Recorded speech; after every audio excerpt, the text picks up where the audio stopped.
And happening now on DC News Now at 6, a triple-demic. It's a word, and doctors say it's a real threat this winter. We find out how bad doctors think it's going to get. And which state could house the country's new FBI headquarters? Is it Maryland or Virginia?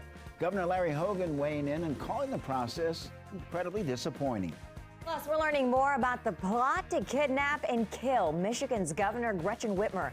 More on the men found guilty for the intended terrorist attack. And it's time, my friends, to sunshine. It's out and about across the DMV, but we are tracking a few spotty showers. We'll get it coming up.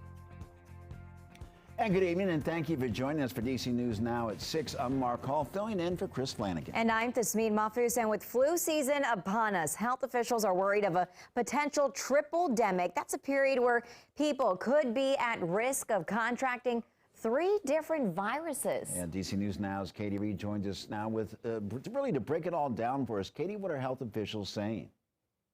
Good evening. Now, we saw this during the height of the COVID pandemic. Masking helped to stop the spread of the virus. Now, there was a decline in flu cases at that same time. But now, with the risk of 3 surging viruses, could this mean a return to masking? That question got mixed reactions today.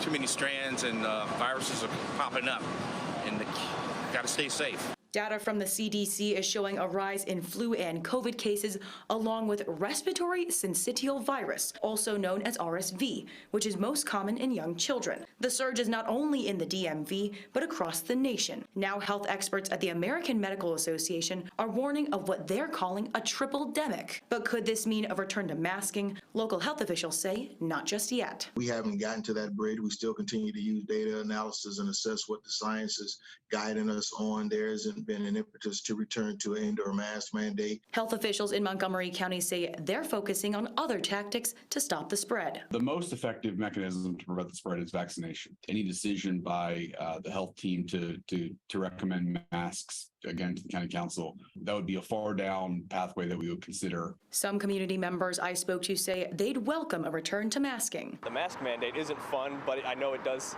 help people around, so I don't mind. I think wearing masks is a low-level, easy thing to do, minor inconvenience, and everyone should think about doing it. I have my mask in my pocket. I already have my flu vaccine. I already have my Omicron booster, and if there was something to take for RSV if I was a little kid, I would do that too.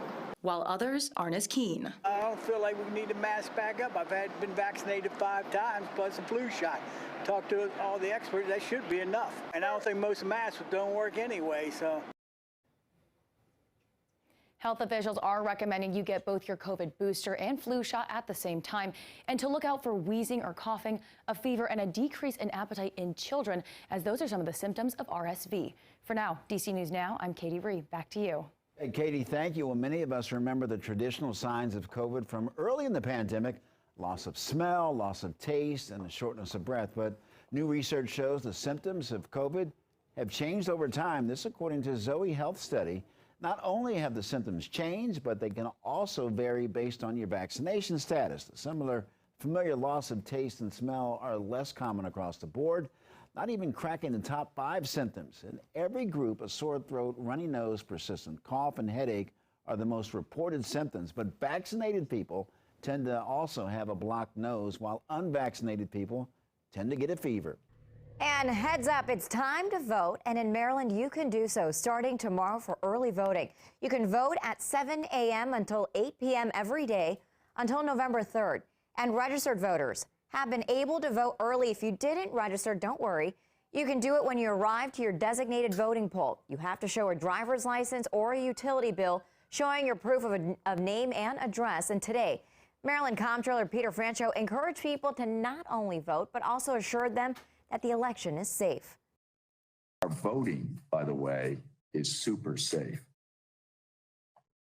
Don't ever doubt for a moment about the 2020 elections or the upcoming 2022 or the ones in 2024. They're the safest elections in the world. So for a list of all early voting centers by county, just head over to elections.maryland.gov. Oh, new details tonight. The man accused of killing 6 people at last year's Waukesha, Wisconsin. I always struggle with that. Waukesha, Wisconsin Christmas parade have been found guilty on all counts. Darrell Brooks faces life in prison for each charge. Brooks drove his Ford Escape into the Christmas parade. The victims include 8-year-old Jackson Sparks, who was marching in the parade with his baseball team. And tonight, Governor Larry Hogan is weighing in on the selection process for the new FBI headquarters. In a statement to DC News Now, Governor Hogan says that there is no question that Prince George's County remains far and away the ideal location for the consolidated FBI headquarters. So it's incredibly disappointing to us that after years of deliberations, the federal criteria was suddenly changed. Well, last month, the General Services Administration shared their criteria. At the top of their list was requiring the location to fulfill the FBI's mission requirements, which includes proximity to the FBI Academy in Quantico. Now, in September, the GSA said a decision could be made in the coming months. County Executive Angela Alsobrooks scheduled to hold a news conference on the topic Monday. And new tonight, growing support for proposed changes to D.C.'s criminal code. Listen to this. After more than a century, DC News Now's Annalisa Gale is live at the D.C. Superior Courthouse in Northwest D.C. with a look at what this means and what happens next. And Annalisa, they've been trying to update the rules for years now, but the council is seeing and they're feeling more pressure from the community to finally act on crime. That's for sure. They're definitely feeling the pressure, and we know council members say that changes have been needed for a long time. They're hoping that this latest effort will work. The punishments often don't fit the crime. They're unclear to everyone, from the victims and survivors struggling in the aftermath of violence, to the defendants facing a complex layer of charges, to the prosecutors and lawyers who represent the various parties, to the judges and juries who've got to make decisions around conviction and sentencing. Days after 3 people were shot in the 100 block of Kennedy Street in Northwest D.C., including a 4-year-old boy, members of the district's Judiciary and Public Safety Committee voted to move forward with the revised Criminal Code Act.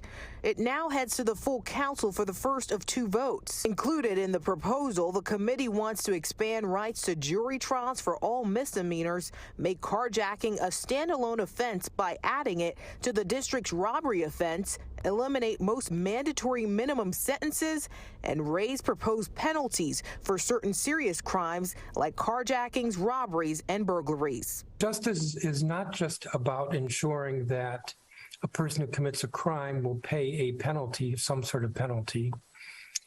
It's also about ensuring that a victim of a crime gets some compensation. Now, if it does get past those 2 council votes and the mayor's desk, we do know that these changes wouldn't go into effect until October 2025 to give people time to get accustomed to those changes. Live outside the D.C. Superior Courthouse, Annalisa Gale, D.C. News Now. Annalisa, thank you. New tonight, an 18-year-old is charged with sexually assaulting 2 women inside a Montgomery County gym. Police say Samba Dieng, that you see on your screen, attacked the women while they were showering in the locker room at an LA Fitness in Bethesda. We're showing you a photo of Dieng because investigators are worried that there may be more victims out there. They say he visited several LA Fitness locations in Montgomery and Prince George's counties. Developing tonight, D.C. police are investigating a case of child abuse involving a 2-year-old. Officials say this happened last night in Southeast on Bruce Place. Police were called for reports of an unconscious boy. The boy was taken to the hospital. Initial reports say he was in cardiac arrest, but this is an active investigation, police tell us, and officials say that right now no arrests have been made. Well, new tonight, 3 men accused of supporting a plot to kidnap Michigan's Governor Gretchen Whitmer were convicted of all charges. The men were found guilty for providing material for a terrorist group, and they were members of a paramilitary group called the Wolverine Watchmen. They say the reasoning for the unsuccessful kidnapping was because of their distaste of the governor and other officials in 2020, along with COVID restrictions. The men were also convicted of a gun crime and a membership in a gang. And new tonight, Russia's military plans to hold yearly nuclear drill exercises. President Vladimir Putin monitored the drills, including practice launches of ballistic missiles. According to the AP, Russia forces have targeted over 40 Ukrainian villages on the battlefront. NATO today responded to their claim. This is absurd. Allies reject this blatantly false accusation, and Russia must not use false pretexts to escalate the war further.